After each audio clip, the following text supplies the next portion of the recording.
জন্মের পরেই আমরা প্রথম যে অনুভূতিটা অনুভব করি সেটা কি জানো? ভালোবাসা। এটাই একমাত্র জিনিস যা পৃথিবীর সবচেয়ে পবিত্র। আর সেই ভালোবাসার সবচেয়ে পবিত্র রূপের বর্ণনাই আজকের এই গল্প।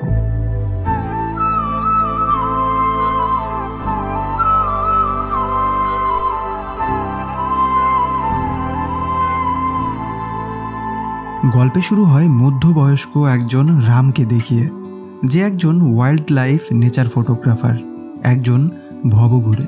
যেমনটা হবার স্বপ্ন আমার মতো অনেকেরই স্বপ্ন হলেও রাম সেই স্বপ্নকে বাস্তবায়িত করেছে। সে অনেক স্টুডেন্টদের ফটোগ্রাফিও শেখায়। একজন স্টুডেন্ট যার নাম প্রভা, সে রামকে ভীষণ পছন্দ করে। ক্লাস শেষে রাম জিজ্ঞেস করে, তোমাদের মধ্যে কেউ ড্রাইভ করতে জানো? প্রভা উত্তর দেয়, আমি জানি। সেই দিন মাঝরাতে প্রভা রামের কথা মতো তার রুমের সামনে আসে। তার টিচার খুবই টায়ার্ড ছিল, তাই জন্যই গাড়ির সিটটাকে সে ইনক্লাইন করে দেয়। রাম এসে সেই সিটে শুয়ে পড়লে প্রভা খুবই ধীরে ধীরে সিট বেল্টটাকে লাগিয়ে দেয়, যেন তার ঘুমটা না ভেঙে যায়। এতটাই পছন্দ করে সে তার টিচারকে। অনেকটা সময় পর যখন রামের ঘুম ভাঙে, প্রভা জানায় রাস্তায় প্রবলেম থাকায় তারা অন্য রাস্তা দিয়ে যাচ্ছে। রাম তাকে বলে, জানালার কাঁচটা নামাও, এবার বাইরের বাতাসের গন্ধটা নাও। কেমন লাগলো আমার গ্রামের হাওয়া? এটা আপনার গ্রাম? প্রভা জিজ্ঞেস করে। এরপর রাম খুবই এক্সাইটেড হয়ে তাকে গ্রামের সমস্ত কিছু দেখাতে থাকে। তবে একটা ব্রিজ দেখে তার এক্সাইটমেন্ট একদমই থমকে যায়। কিন্তু কেন? এই ব্রিজে তার কোন স্মৃতি রয়েছে যা তাকে এভাবে থমকে দিল? এরপর সে তার স্কুলের সামনে আসে। ওয়াচম্যানকে তার পরিচয় দিতেই ওয়াচম্যান তো দারুণ খুশি। রাম জিজ্ঞেস করে, আমি কি স্কুলে গিয়ে ঘুরে আসতে পারি? কেমন অদ্ভুত প্রশ্ন করছো, এটা তোমার স্কুল, তুমি যখন খুশি তখন স্কুলে যেতে পারো। এটা শুনেই রাম সোজা চলে যায়।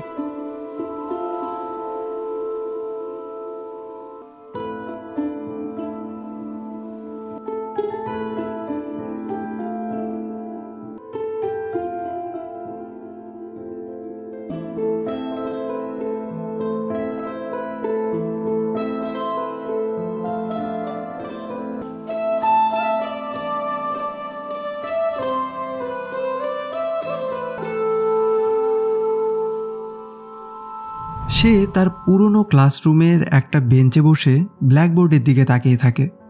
আর এরপর পেছনের আরও একটা বেঞ্চে বসে আগের বসে থাকা বেঞ্চটার দিকে তাকিয়ে থাকে। তার এই সমস্ত খুশি যেন মলিন হয়ে যায় এক অজানা হতাশায়। হঠাৎ করেই ওয়াচম্যান তার কাছে মুরলি নামের একজন ক্লাসমেটের কথা জিজ্ঞেস করে। রাম মুরলিকে কল করে ওয়াচম্যানকে দেয়। ওয়াচম্যানও যেন এত বছর পরে পুরনো এই ছেলেদেরকে পেয়ে অনেক খুশি। এরপর সে মুরলির সাথে কথা বলে। এত বছর পর স্কুলে এসে আজ রামের খুবই ইচ্ছে করছে তার পুরনো সব বন্ধুর সাথে কথা বলতে। সে শোভা নামের একজনকে কল করে, যে তার সাথেই পড়তো, আর তাকে রাম নিজের বোনের মতো দেখত। তবে শোভার কাছেও সবার নম্বর নেই। এরপর মুরলি জানায় তাদের স্কুলের বন্ধুদের একটা হোয়াটসঅ্যাপ গ্রুপ রয়েছে। রামকে গ্রুপে অ্যাড করতেই সবাই রামের কথা বলতে থাকে। এতদিন পর রাম তার পুরনো সব বন্ধুদের সাথে কথা বলতে পেরে দারুণ খুশি। তবে তার স্টুডেন্ট প্রভার মনটা একটু খারাপ হয়ে যায়, কারণ সে তার ভালো লাগার মানুষটির সাথে থাকলেও রাম যেন তার সাথে নেই। এভাবেই হোয়াটসঅ্যাপ গ্রুপে কথা বলতে বলতে তারা ঠিক করে 2 মাস পরে তারা সবাই রিইউনিয়ন করবে।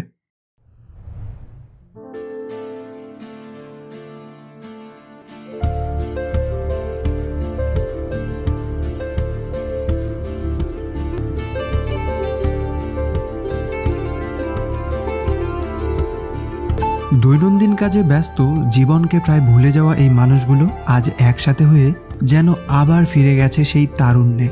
সবাই দারুণ মজা করছে। তবে এখনও রাম আসেনি। তার বোন শোভা মিষ্টি নিয়ে অপেক্ষা করছে ভাইয়ের জন্য, যাকে অনেকদিন হলো সেও দেখে না।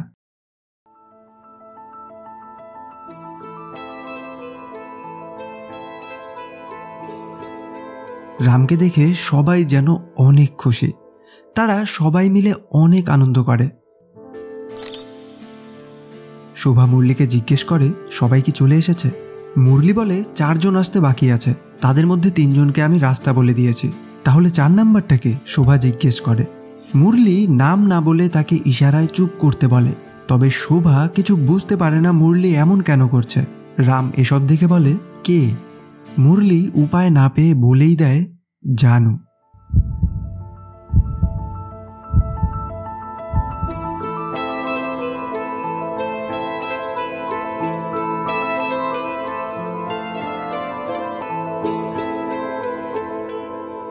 আমাদের জন্য জানু মানেই ছিল গান, আর জানুর জন্য গানই ছিল তার সব কিছু।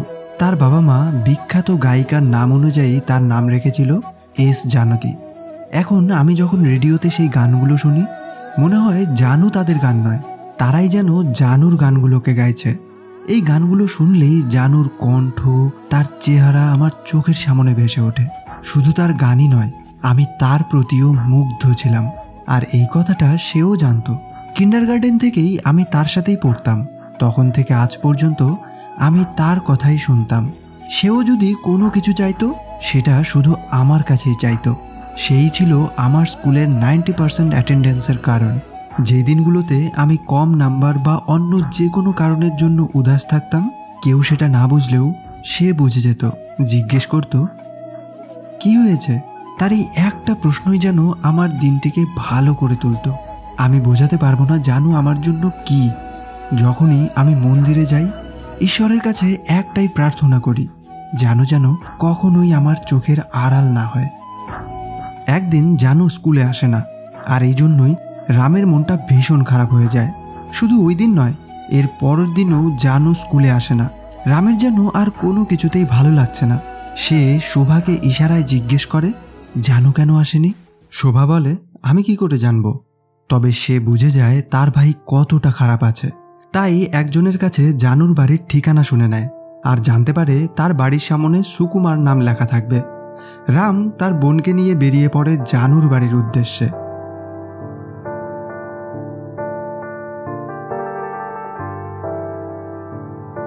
সারাটা বিকাল জুড়ে জানুর বাড়ি খুঁজলেও খুঁজে না পেয়ে হতাশ হয়ে ফিরে আসে তারা। এরপর শনি রবিবার স্কুল বন্ধ। এতদিন জানুকে না দেখে তার যেন কিছুই ভালো লাগছিল না। আসলে তার খারাপ লাগার কারণ হচ্ছে, জানুর হঠাৎ স্কুলে না আসার কারণটা সে জানে না। মন খারাপ করে সে ভাবছে জানুর কথা।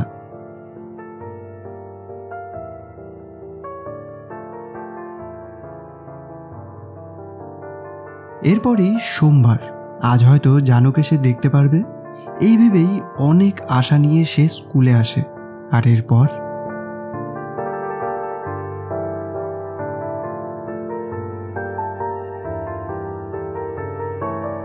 জানুকে আজ আমি 4-5 দিন পর দেখতে পেয়েছি। সে এখনো অসুস্থ। সবাই তার কাছে গিয়ে তার খোঁজ নিচ্ছে, শুধু আমি বাদে। যদি আমি 4-5 দিন আগের আমি হতাম, তাহলে আমি দৌড়ে গিয়ে তার খোঁজ নিতাম। তবে আজ আমি যেন থেমে গেছি। যদিও আমার বারবার ইচ্ছে হচ্ছে তার কাছে গিয়ে বলতে, তুমি কেন এতদিন আসনি?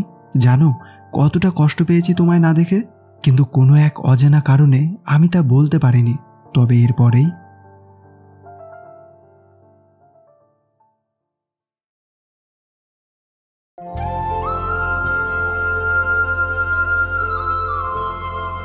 আমি বুঝতে পারিনি এটা কি ছিল। তবে যতটুকু বুঝেছি তাতে এটুকু বলতে পারি, এটাই আমার প্রথম প্রেম। বুঝতে পারছিলাম না কি হচ্ছিল। আমার ভেতরে এক খুশির বন্যা বয়ে চলছিল। আমার হৃদয় যেন খুশিতে লাফিয়ে উঠছিল। এরপর থেকেই জানুর সাথে কখনোই স্বাভাবিক হয়ে কথা বলতে পারিনি। সে সামনে এলেই আমার মধ্যে খুব লজ্জা আর অস্থিরতা কাজ করত। আর আমার এই অনুভূতিটা আমি শোভাকে না বলে থাকতে পারিনি। এরপর থেকেই আমাদের মধ্যে শুধু চোখে চোখে কথা হতো। ভেবেছিলাম হয়তো কেউ এই বিষয়টা জানবে না, কিন্তু সতীশ তা বুঝে গেছিল, আর তার কাছ থেকে জেনেছিল মুরলি। একদিন ক্লাস শেষে জানু রামকে ডেকে বলে, এসব অন্যান্য চিন্তাভাবনার জন্য তোমার পড়াশোনা অবহেলা করো না, মনোযোগ দিয়ে পড়াশোনা করো। তুমি কি আমায় কিছু বলতে চাও? রাম বলে, না। পরদিন ক্লাসে মিস জানুকে গান করার জন্য বলে। রাম সতীশের মাধ্যমে জানুকে বলে যমুনা নদীর তীরে গানটা শোনাতে। তবে জানু ইচ্ছে করেই অন্য একটা গান করে। রাম এরপর থেকে রোজ একের পর এক বাহানা করতে থাকে তার কাছ থেকে ওই গানটা শোনার জন্য। তবে জানু কোনোভাবেই সেই গানটা করে না, বারবার অন্যান্য গানই করে। আজ জানুর জন্মদিন। রামকে দেখেই সে বলে, এই নাও চকলেট। রাম পালিয়ে যেতে চায়, কিন্তু তার বন্ধুরা তাকে ধরে ফেলে। জানু বলে, আরেকটা নাও। রাম চকলেট নিয়ে বলে, থ্যাংক ইউ। Thank you? আমায় উইশ করবে না? রাম অনেক কষ্টে বলে, হ্যাপি হ্যাপি হ্যাপি বার্থডে। এত ঘামছো কেন তুমি? শোভা বলে, আমার ভাই একজন স্পোর্টসম্যান। তবে দেখতে পায়। জানু জিজ্ঞেস করে কি হয়েছে। শোভা জানুর হাতটা রামের বুকে রাখে।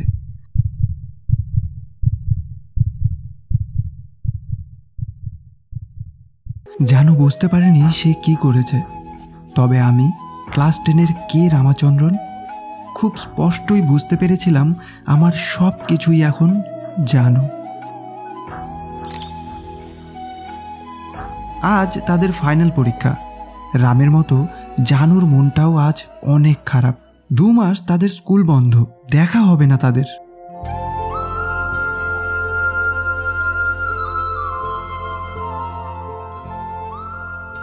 আমি তাহলে এখন আসি। এই বলেই জানু চলে গেলে রামের মনটা ভীষণ খারাপ হয়ে যায়। তবে আবার জানু সেই ব্রিজে ফিরে আসে আর রামের জামাতে কলমের কালি ছিটিয়ে বলে, আমায় ভুলে যেও না। রাম খুবই খুশি হয়ে যায়। Happy holidays. এই বলে সেই ব্রিজেই রামের থেকে বিদায় নিয়েছিল জানু।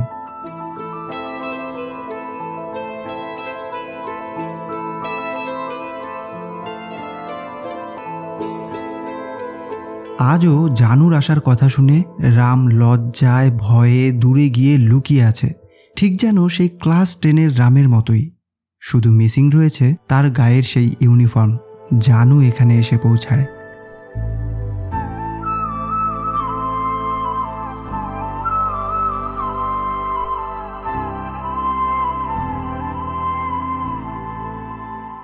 তাকে দেখেও এখানকার সবাই অনেক খুশি হয়। জানু এখন সিঙ্গাপুরে থাকে। অনেকদিন পর স্কুলের সবচেয়ে কাছের বান্ধবীকে দেখে সে যেন ইমোশনাল হয়ে পড়ে। শোভা তার সাথে অনেক কথা বলতে থাকে। তবে জানুর চোখও এখানে এসে যেন কোনো এক মানুষকে খুঁজে বেড়াচ্ছে। এটা দেখে শোভার ইশারায় সতীশ যায় রামকে ডাকতে। তবে অনেক জোর করলেও রামের সেই সাহস হয় না জানুর সামনে আসার। সতীশ গিয়ে ইশারায় শোভাকে এটা বললে জানু জিজ্ঞেস করে, কি হয়েছে? শোভা বলে, আসলে রাম এসেছে।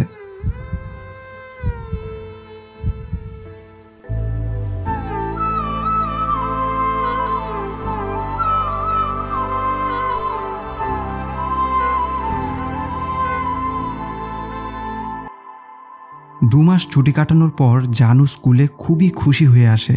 2 মাস পর রামের সাথে তার দেখা হবে।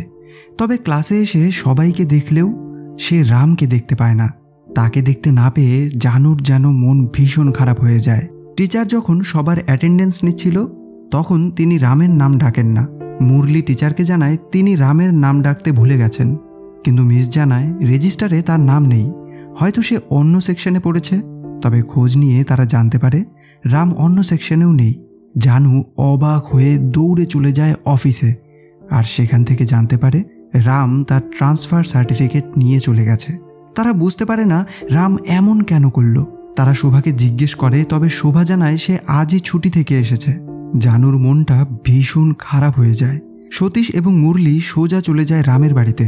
তবে তার বাড়ির দরজায় তালা লাগানো। পাশেই থাকা একটা লোকের থেকে জানতে পারে রামের বাবার অনেক ঋণ ছিল, তাই ঘরবাড়ি বিক্রি করে তারা রাতারাতি চেন্নাইতে চলে গেছে। এটা শুনে জানু পুরো ভেঙে পড়ে। কোনো কিছুই যেন তার এখন আর ভালো লাগে না। যেই মেয়েটা গানকে এত ভালোবাসত সে এখন সেই গান করাও বন্ধ করে দিয়েছে। এভাবেই রামের থেকে বিচ্ছিন্ন হয়ে সে যেন একদমই নির্জীব হয়ে পড়েছে। সব সময় রামের কথা ভেবেই তার সময় কাটত।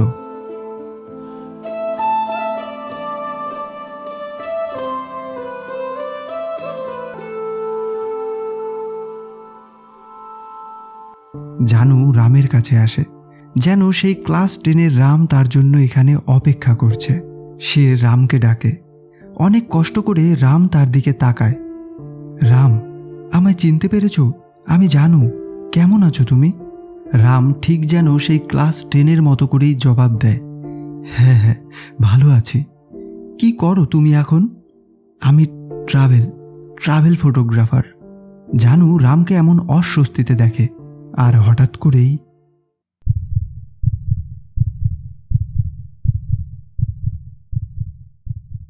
এত বছর পরেও জানুর ছোঁয়ায় রাম স্কুলের মতো করেই অজ্ঞান হয়ে যায়। এই জন্য শোভা তাকে অনেক কথা শোনায়, সাথে এটাও বলে জানু এত দূর থেকে এসেছে, তার বিয়ে হয়েছে, একটা মেয়েও আছে, সেগুলো নিয়ে জিজ্ঞেস করা বাদ দিয়ে তোমার এই অবস্থা। এই কথা শুনে রাম যেন চমকে যায়। এরপর যখন জানতে পারে জানু এখনও না খেয়ে আছে, সে উঠে চলে যায়। শোভা সব বাইকে টেবিল থেকে উঠে যেতে বলে, আর জানু শোভাকেও উঠে যেতে বলে।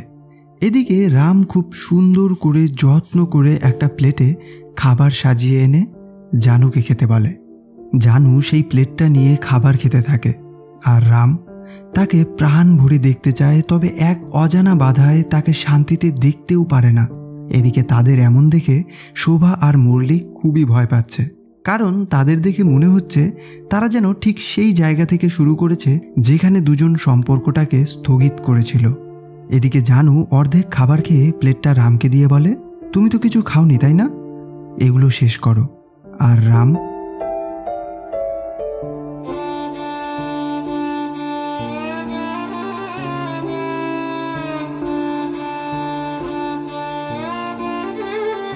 ভালোবাসার মানুষটার এঁঠো প্লেট থেকে ওই চামচ দিয়ে খুব তৃপ্তি করে সেই খাবারগুলোকে খেয়ে নেয় রাম। আর এসব দেখে তো শোভা ভয়ে মুরলিকে বলে, ওদের মধ্যে কিছু হবে না তো? মুরলি বলে, আমি তো সেটা ভাবছিই না। আমি ভাবছি যদি তাদের মধ্যে কিছু হয়ে যায়, আর যদি সিঙ্গাপুরে থাকা জানুর বর তা জানতে পারে, আর যদি এটাও জানতে পারে তুমি আর আমি এই গেট টুগেদারের অ্যারেঞ্জ করেছি, তাহলে তো আমাদের দশমী, ঈদ, রমজান, দীপাবলি সব একসাথে সেলিব্রেট হবে। এরপর মুরলি স্টেজে জানুকে কিছু বলার জন্য ডাকে। জানু গিয়ে বলে, আমি খুবই খুশি। আমি সব সময় ভাবতাম হয়তো এখানে সবাই পাল্টে গেছে, কিন্তু আজ দেখলাম কিছুই পাল্টায়নি।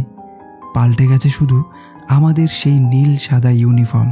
সতীশ জানুকে একটা গান করতে বলে, আর সুযোগ পেয়েই রাম আজও মুরলিকে বলে তাকে যমুনা নদীর গানটা শোনাতে।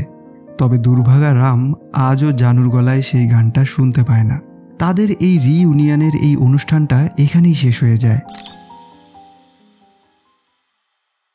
এরপর সতীশ, মুরলি, শোভা, জানু এবং রাম এই 5 জন একটা কফি শপে আসে। জানু কাল সকালেই আবার সিঙ্গাপুরে চলে যাবে। এটা শুনে শোভা তাকে কয়েকদিন থেকে যেতে বলে। জানু বলে, এখানে এসে আমারও এটাই মনে হচ্ছে, কিন্তু আমি আমার মেয়েকে রেখে এসেছি, আমায় যেতেই হবে। সে তার মেয়ের ছবি সবাইকে দেখায়, আর রাম অনেক চেষ্টা করছিল ছবিটাকে দেখার, তবে কেউ তাকে সেই ছবি দেখার সুযোগই দিচ্ছিল না। আর এই জন্যই জানু ফোনটা আবার রামের হাতে দেয়। রাম এক পলকে ছবিটাকে দেখতে থাকে। জানুর মেয়েকে দেখতে ঠিক যেন স্কুলের জানুর মতো।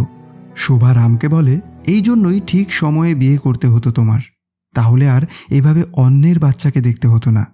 এটা শুনে জানু একদমই চমকে যায়। কেন বিয়ে করনি রাম? রাম খুবই হতভম্ব হয়ে বলতে থাকে, মানে আসলে আমার বাবা মেয়ে খুঁজছে আমার জন্য। তার এই কথা শুনে সবাই খুবই চমকে যায়। মুরলি রামকে গাড়িতে পাঠিয়ে দিয়ে সব বাইকে গাড়িতে যেতে বলে। এখানে স্পষ্ট করে কারণটা না দেখালেও আসলে রামের বাবা আর বেঁচে নেই। আর রাম জানুকে দেখে এতটাই নার্ভাস যে সে তার মৃত বাবার কথাটাও ভুলে গেছে। এরপর রাম জানু এবং শোভাকে নিয়ে তাদের ড্রপ করতে যায়। মুরলি শোভাকে বলে দিয়েছিল রাম যেন প্রথমে জানুকে ড্রপ করে, কারণ রামের হাবভাব কিছু ভালো লাগছে না তার। তবে আগে যেন শোভাকে ড্রপ করতে পারে, তাই জন্যই অনেক লম্বা রাস্তাতে গিয়েই শোভাকে ড্রপ করে দেয় রাম। এরপর জানু রামকে জিজ্ঞেস করতে থাকে, রাম তুমি কেন বিয়ে করনি? রাম এই কারণটা তাকে বলতে চায় না। প্লিজ আমায় বলো, আমার জন্যও যদি না করে থাকো তাহলে সেটাও বলো, আমাকে জানতে হবে, প্লিজ বলো। তখনই রাম বলে, জানো তোমার হোটেলে এসে গেছে, তুমি কি সত্যি আমাকে এখনই ড্রপ করে দেবে? রাম বলে, না না, আমি কাল সকালে তোমাকে এয়ারপোর্টে ড্রপ করে দেব, আমার নম্বরটা নাও। এই বলে নম্বরটা দিয়ে দেয় সে, আর বলে, জানু আমি ইচ্ছে করে এমন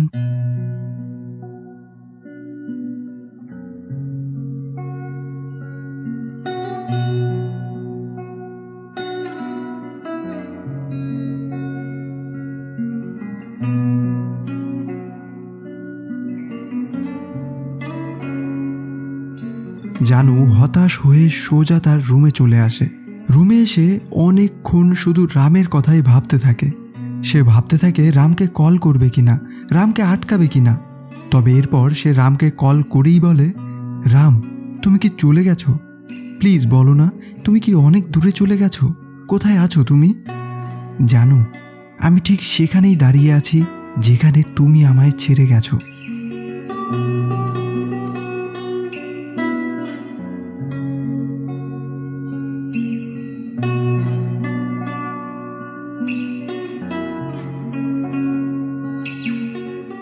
আসলেই আজও রাম ঠিক সেখানেই দাঁড়িয়ে রয়েছে যেখানে জানুকে সে ছেড়ে গেছে। আজও সে বিয়ে করেনি, তার কোনো সংসার নেই, সে অন্য কাউকেই ভালোবাসে না। আজও জানুকে ঠিক ততটাই ভালোবাসে যতটা ক্লাস 10-এ 94 সালে বাসত। তবে জানু সেখানে নেই। রামকে যেখানে ফেলে রেখেছে সেখান থেকে জানু অনেকটা এগিয়ে গেছে। তার সংসার হয়েছে, মেয়ে রয়েছে, স্বামী রয়েছে, পরিবার রয়েছে। তবে তাদের এই পুনরায় সাক্ষাৎ কি আনতে চলেছে তাদের জীবনে জানতে হলে দেখতে থাকো ওর গল্প। এর পরের পার্টটা খুব শীঘ্রই আসতে চলেছে। সাবস্ক্রাইব করে বেল আইকনটা প্রেস করে দিও প্রথমেই ভিডিওটা পাওয়ার জন্য। আর হ্যাঁ, এই প্রথম কোনো গল্পকে এইভাবে প্রেজেন্ট করার চেষ্টা করেছে। কেমন লাগলো তা অবশ্যই কমেন্ট করে জানিও, প্লিজ জানিও। দেখা হবে পরের ভিডিওতে। Till then keep loving, bye. காதலே காதலே தனி பெரும் துணையே கூடவா கூடவா போதும்